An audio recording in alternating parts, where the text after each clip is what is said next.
নমস্কাৰ বন্ধুসকল, মই হিৰেণ। আজি মই আপোনালোকক এই ভিডিঅ'টোৰ জৰিয়তে এই 2024 বৰ্ষৰ মে' মাহটোত মিথুন ৰাশি ব্যক্তিসকলৰ কেনেদৰে পাৰ হ'ব তাৰ সম্পূৰ্ণ বিৱৰণ মই আপোনালোকক এই ভিডিঅ'টোৰ জৰিয়তে আগবঢ়াইছোঁ। প্ৰথমে মোৰ চেনেলটো আপোনালোকে ছাবস্ক্ৰাইব কৰি ল'ব, যাতে মোৰ পিছৰ ভিডিঅ'বিলাক আপোনালোকে সহজে লাভ কৰিব পাৰে। লগতে মোৰ ভিডিঅ' যদি ভাল লাগে তেন্তে লাইক আৰু শ্বেয়াৰ কৰিব, কমেণ্ট কৰি আপোনালোকৰ মনোভাৱ প্ৰকাশ কৰিব।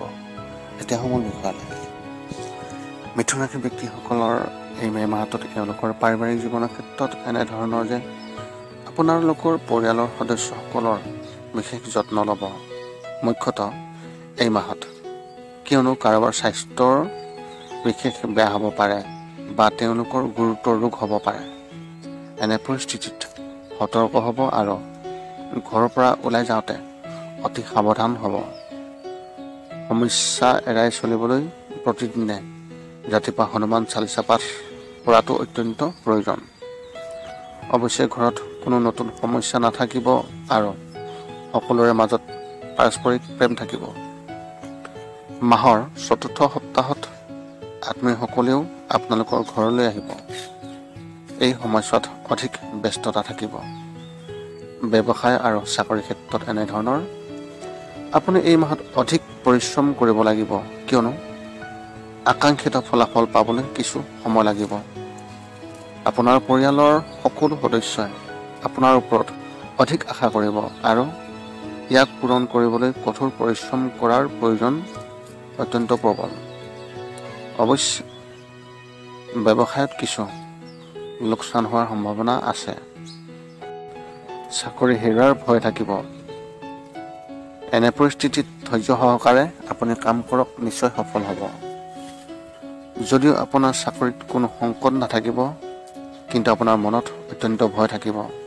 এনে পৰিস্থিতিত আপোনাৰ কামৰ প্ৰতি সম্পূৰ্ণ মনোযোগ দিয়ক আৰু কিবা ভুল কৰাৰ পৰিহাৰ কৰক। লগতে আপোনাৰ কাৰ্যালয়ত আপুনি ৰাজনীতিৰ পৰা দূৰত থাকিব। শিক্ষা আৰু কেৰিয়াৰ ক্ষেত্ৰত এনেধৰণৰ বিদ্যালয়ৰ শিক্ষাৰ্থীসকলৰ এই মাহত অধিক চাপ থাকিব পাৰে আৰু তেওঁলোকে তেওঁলোকৰ ভৱিষ্যতৰ বিষয়ে চিন্তিত হ'ব। উচ্চ শিক্ষা গ্ৰহণ কৰা শিক্ষাৰ্থীসকলে তেওঁলোকৰ জ্যেষ্ঠসকলৰ পৰা সম্পূৰ্ণ সমৰ্থন লাভ কৰিব আৰু তেওঁলোকৰ আধৰুৱা যিবিলাক প্ৰকল্প সেইবোৰ তেওঁলোকে সমাপ্ত কৰিব পাৰিব বুলি আশা দেখা গৈছে। যিসকল বৰ্তমানে মহাবিদ্যালয়ত নামভৰ্তি কৰিছে তেওঁলোকে তেওঁলোকৰ শিক্ষকসকলৰ পৰা প্ৰশংসাযোগ্য হ'ব। প্ৰতিযোগিতামূলক পৰীক্ষাৰ বাবে প্ৰস্তুতি চলাই থকা শিক্ষাৰ্থীসকলে তেওঁলোকে ঘৰুৱা কামত অধিক নিয়োজিত হ'ব, যি তেওঁলোকৰ অধ্যয়নত যথেষ্ট প্ৰভাৱিত কৰিব। কিন্তু পিছত আপুনি আপোনাৰ প্ৰস্তুতি আগৰ দৰে যথেষ্ট মসৃণভাৱে অব্যাহত ৰাখিব পাৰিব। প্ৰেমৰ ক্ষেত্ৰত এনেধৰণৰ যিসকল অবিবাহিত তেওঁলোকে এই মাহত এজন নতুন জীৱনসংগী পাব পাৰে। গতিকে সতৰ্ক হওক আৰু নিজকে উন্নত কৰাৰ ওপৰত যথেষ্ট পৰিমাণে গুৰুত্ব দিয়ক। বিবাহিত লোকসকলে এই মাহত তেওঁলোকৰ পত্নীৰ সম্পূৰ্ণ সমৰ্থন লাভ কৰিব, যাৰ ফলত তেওঁলোকৰ মাজত প্ৰেম বৃদ্ধি হ'ব।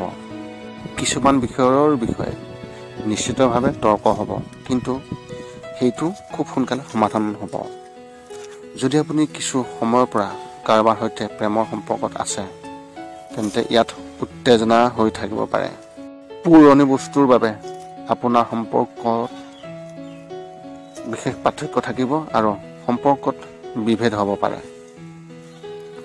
অবিবাহিত লোকসকলে নিজৰ বাবে এজন নতুন জীৱনসংগী বিচাৰি পাব। স্বাস্থ্যৰ ক্ষেত্ৰত এনেধৰণৰ স্বাস্থ্যৰ ক্ষেত্ৰত আপুনি অতি স্বাস্থ্যৱান হ'ব আৰু কোনো নতুন ৰোগ নহ'ব। গৰম বতৰৰ বাবে কিছু দুৰ্বলতা থাকিব পাৰে, সেইবাবে আপুনি ঠাণ্ডা বস্তু খাব আৰু দৈনিক যোগ প্ৰণায়াম কৰাৰ অনুশীলন কৰিব। যিসকল কৰ্কট ৰোগী তেওঁলোকে তেওঁলোকৰ নিজৰ বিষয়ে বিশেষ যত্ন লোৱা উচিত, কিয়নো হঠাতে বিষ উদ্ভৱ হ'ব পাৰে। মানসিকভাৱে এই মাহটো উচ্চ নিম্ন হৈ থাকিব। কেতিয়াবা আপুনি অতি সুখী হ'ব আৰু তাৰ পিছদিনা এক হতাশাৰ অনুভৱ আপোনাৰ মনলৈ আহিব। এনে পৰিস্থিতিত ৰাতি সম্পূৰ্ণ টোপনি পোৱাৰ অভ্যাস কৰক। আপোনাৰ এই মাহত শুভ সংখ্যা হিচাপে 3 আৰু শুভ ৰং হিচাপে আপুনি এই মাহত গুলপীয়া ৰং ব্যৱহাৰ কৰিব পাৰে। এই আছিল মিথুন ৰাশিৰ মে মাহটোত কেনেদৰে পাৰ হ'ব আৰু কেনেধৰণৰ ফল লাভ কৰিব। পুনৰ লগ পাম এনে এটা ভিডিঅ'ত। আজিলৈ ধন্যবাদ।